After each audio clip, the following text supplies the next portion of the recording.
Olá pessoal, tudo bem? Hoje eu decidi fazer um bolo com as técnicas utilizadas para fazer o bolo Castella, porém usando as medidas de um bolo comum. É preciso untar a forma, colocar o papel manteiga e untar um papel manteiga também. O bolo Castella é aquele bolo também conhecido como bolo japonês, que você mexe nele e ele parece um pudim consistente. Ele é muito fofo, é muito úmido, é delicioso. De vez em quando eu faço aqui em casa. E eu quero fazer hoje na minha receita de bolo comum, não é? E eu vou deixar, inclusive, aqui as medidas aí nos comentários, no primeiro comentário fixado, tá bom, gente? Depois de untar a forma, é preciso lembrar de colocar o forno para aquecer. Para fazer um bolo num tabuleiro grande, eu utilizo 2 colheres bem cheias de margarina e aí eu vou colocar numa panela. Vou colocar também um pouco do leite da receita e um pouco do açúcar da receita. Na minha receita são 2 canecas grandes de açúcar e uma de leite. Então você coloca um pouco do leite e um pouco do açúcar. Essa preparação vai ao fogo até derreter a margarina. Numa bacia eu coloquei 3 xícaras de farinha de trigo e vim com a preparação anterior e misturei. Dá um pouquinho de trabalho, mas ele ajuda o trigo a absorver a gordura. Então, isso deixa o bolo mais fofinho, né? Outra coisa também interessante dessa preparação do bolo Castella é que você faz como se fosse uma massa. Até a gente pensa que é uma massa de coxinhas a princípio, sabe? Depois que você mexeu, incorporou tudo, aí você entra com as gemas. Eu utilizei 6 ovos, meia dúzia de ovos, e separei clara e gema, e a clara vai vir lá pelo final, você vai ver aí a preparação. Depois de incorporar as gemas, a gente coloca o restante do leite.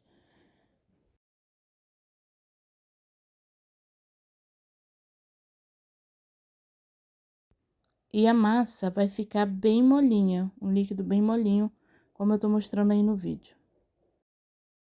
Agora é o momento de preparar as claras em neve. Você vai bater na batedeira, se você quiser, preferir, até ela ficar no ponto em que não caia da espátula, bem durinha. Aí você vai agregando o açúcar aos poucos e batendo. Ele fica com um aspecto brilhante, né? Parece aquele mesmo aspecto de quando a gente vai fazer merengue. Eu acrescentei aí também 1 colher de sopa de fermento em pó. No bolo Castella não vai fermento algum, mas eu fiquei receosa do bolo não crescer, porque a massa é diferente, e aí eu preferi, para não arriscar, colocar 1 colher de sopa de fermento. Depois é agregar tudo, juntar as 2 massas, e aí tá pronto. Nesse momento de você agregar, pega primeiro a massa de trigo, coloca um pouco dentro da preparação com as claras, depois devolve para a massa de trigo, porque você vai perceber que assim ela agrega muito mais fácil. Outra coisa, como você precisa que o bolo esteja airado, tem que fazer essa mistura com muito cuidado. Eu até coloquei aí em modo rápido, mas eu fiz delicadamente, tá bom?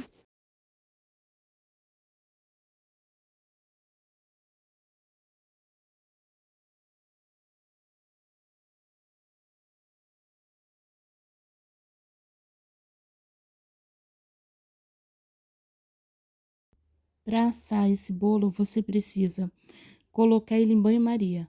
Então, eu peguei um tabuleiro maior, coloquei um pano, tem que colocar água fervendo, não coloque água fria. Você coloca água fervendo por baixo, depois coloca o bolo e coloca lá no forno que já estava pré-aquecido, tá bom? Aí você vai ver o bolo saindo, ele fica maravilhoso, fica fofinho, é uma delícia, realmente vale a pena usar essa técnica. Aqui eu já virei ele na tábua, tirei o papel manteiga, você vê que o fundo dele não queima nadinha, não precisa estar cortando, retirando partes queimadas, fica bem fofinho.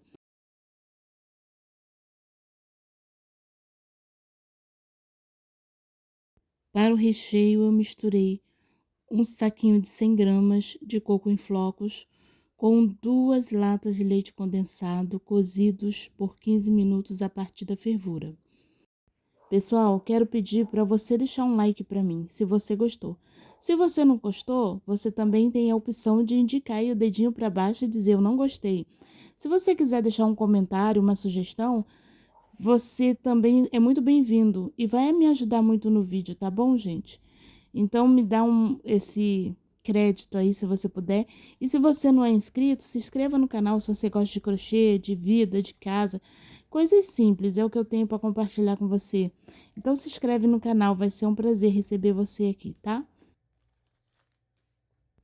Bem, por cima aí eu coloquei uma bandejinha de morango picado. E em cima desse bolo aí, eu vou colocar uma geleia de morango que eu fiz simples. Usei uma quantidade de morango, aí você usa quanto quiser, e a mesma quantidade de açúcar. Só deixar no fogo, vai tirando a espuma e deixa ali até o ponto que você quiser. Tudo que eu fiz aí, o recheio tá muito úmido. Essa calda eu deixei ela muito úmida porque é para colocar na marmitinha e eu não coloquei nenhum líquido, eu não coloquei nenhuma calda. Então, eu fiz questão de deixar todos os recheios bem úmidos. Para um bolo ser confeitado, esses recheios aí estariam úmidos demais, tá? Não serviria. Aí, agora eu estou fazendo a medida com a régua. E depois é só partir, colocar nas marmitinhas. Ficou uma delícia, gente. Comprovado, tá? Todo mundo gostou. Era pro aniversário da minha neta. Esse tabuleiro tem 28 centímetros de largura por 40 de comprimento e deu para fazer 60 marmitinhas. Foi sucesso, tá bom, gente? Até o próximo. Tchau!